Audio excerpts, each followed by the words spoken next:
ఈరోజు ఈ కార్యక్రమానికి వచ్చినటువంటి ఈరోజు పేరెంట్స్ ఒక పక్క, టీచర్స్ ఒక పక్క, విద్యార్థులు ఒక పక్క, ఈ ముగ్గురి కలయిక రాబోయే రోజుల్లో ఊహించని ఫలితాలు సాధించాలని మనం ముందుకు పోతున్నాం. నేను చాలా కార్యక్రమాలకు వెళ్తాను, కానీ ఇక్కడికి వచ్చినప్పుడు మిమ్మల్ని చూసినప్పుడు నాలో వచ్చే ఎనర్జీ ఏ కార్యక్రమంలో కూడా రాదని చెప్పి మీ అందరికీ విజ్ఞప్తి చేస్తున్నా.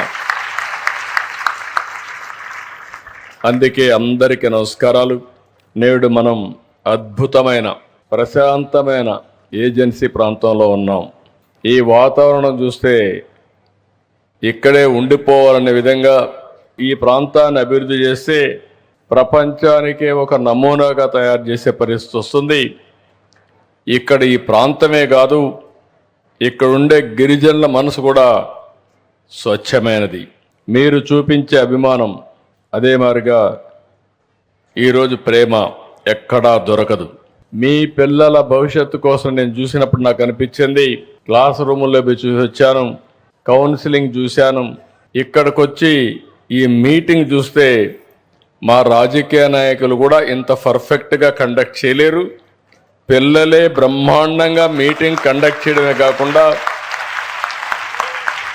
డెమాన్స్ట్రేషన్ కూడా చూస్తే పిల్లలు, ఆడపిల్లల రక్షణ కోసం మీరు చూస్తే నాకు ఒక నమ్మకం వచ్చింది. ఎవడైనా మీ జోలుకొస్తే తాట తీస్తారని ప్రగాఢమైన విశ్వాసాన్ని కల్పించారు. దానికి చాలా సంతోషం.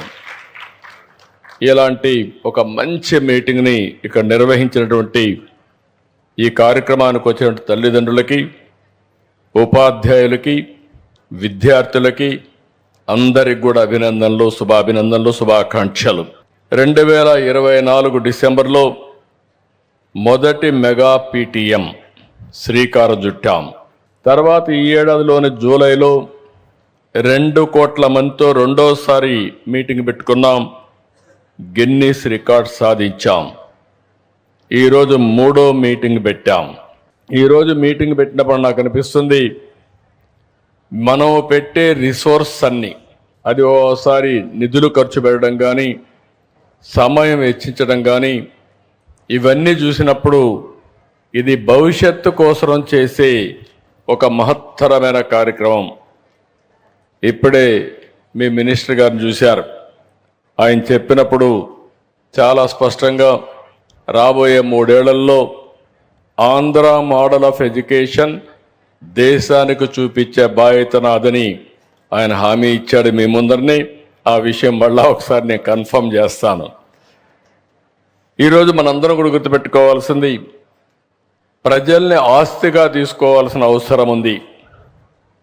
ప్రపంచంలో అన్ని దేశాల్లో జనాభా తగ్గిపోయే పరిస్థితి, ఏజింగ్ ప్రాబ్లం పెరిగే పరిస్థితి వచ్చినప్పుడు భవిష్యత్తులో పిల్లలు ఎక్కువ ఉండే దేశం, అదే మరి యంగ్ ఎనర్జెటిక్గా పనిచేసే దేశం భారతదేశం అవుతుంది. వాళ్ళు కానీ తీర్చిదిద్దితే నాకే ఆశ్చర్యం వేసింది. ఇప్పుడు అక్కడ పోయినప్పుడు లోపల చూశాను, వాళ్ళ నాలెడ్జ్ చూశాను.